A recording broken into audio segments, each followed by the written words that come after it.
In this video, I get all hot and bothered by some fantastic miniature painters.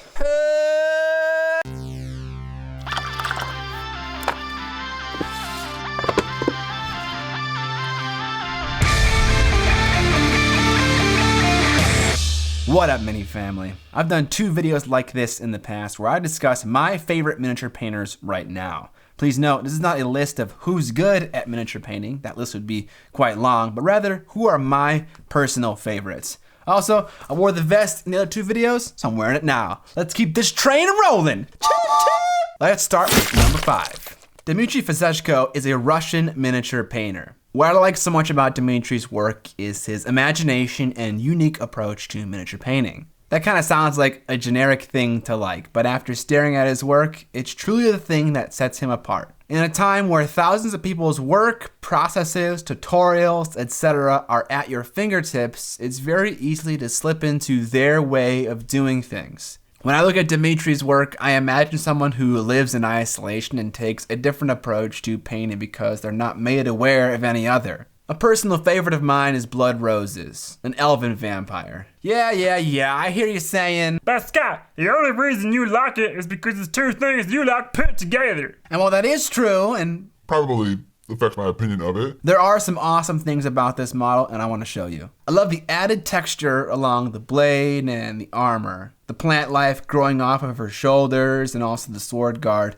and her subtly red eyes and the freehand texture on her face. Whatever Kool-Aid Dmitry's been drinking to get his ideas, I'm on in. Also, side note, he made an awesome video about using oil paints for miniature painting that you should definitely check out. On to number 4. Kirill Kanaev has been on my radar for a long time. Anyone who's enthusiastic about miniature painting knows the big Russian bear. He's often regarded as one of the best miniature painters in the business right now. While he is indeed amazing, I wasn't the biggest fan of his historical stuff because I'm just not interested in that subject matter. But then, he started to paint these absolutely insane, highly realistic, non-metallic metal pieces, and that started to really turn me on to his work. You can see the reflections of trees, flags, and the shadow of people all in the armor. It's absolutely stunning, and at the time, no one was really pulling off work like this other than Kirill. He's definitely trend-setting. And then, he started to paint non-historical stuff. Now we're in business, baby!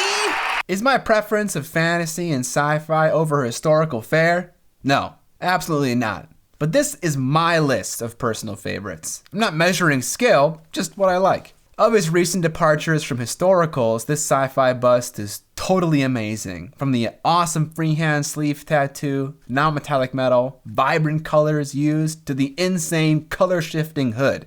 That ain't color shift paint, folks. That's just normal paint applied in such a way to sell the color shift effect. This model is a minefield of amazing details to drool over. Truly an amazing piece. On to number 3.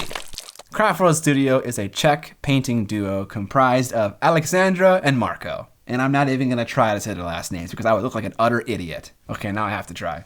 Alexandra Cheranovsky, Marco Miladinovich.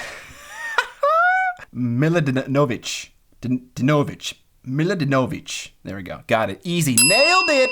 When they post something on Instagram, I often don't know which one of them painted the mini. That being said, how I define their style is rule breaking. Let's look at this piece by Marco to illustrate what I mean. Looking at just the metal flamer canister on his right hand, we have blue, magenta, sepia, white, and various shades of gray. Looking at his claws, we can see similar things.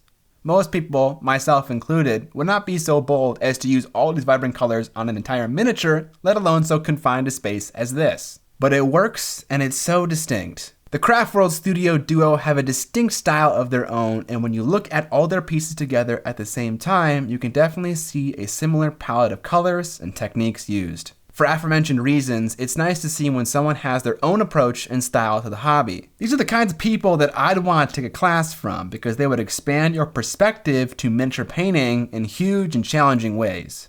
From this amazingly creative kit-bashed unit by Marco to this wonderful dwarven scene by Alexandra, their stuff is always a delight to see. Also, how could you not love the blue hair and that amazing mustache? Number 2. Arnau Lazaro is a Spanish miniature painter. For a lot of reasons, Spain is the bleeding heart of miniature painting. So many passionate, talented painters come from Spain, and Arnau is no exception. What constantly inspires me about him is his flesh tones. The variety of values and hues used is staggering. If I had to describe Arnau's painting in one word, it would be intense. His models have vibrant color usage and intense swings and contrasts, but he isn't only limited to that style of painting. He recently painted this figure, and while it looks amazing just by itself, if we place it side by side with a black and white version, you can see how realistic it looks. How he applies highlights and shadows shows mastery over interpreting each volume on the model.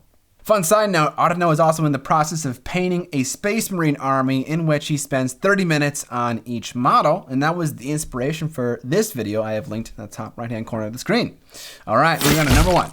David Colewell is an Australian painter who first popped up on my radar on Instagram when he was painting up Space Marines from a variety of different chapters. Specifically, this Sons of Horus miniature. There's a decent amount to talk about with this model, so let's break it down. I love how intense the plasma gun coils look. The glow goes to complete white.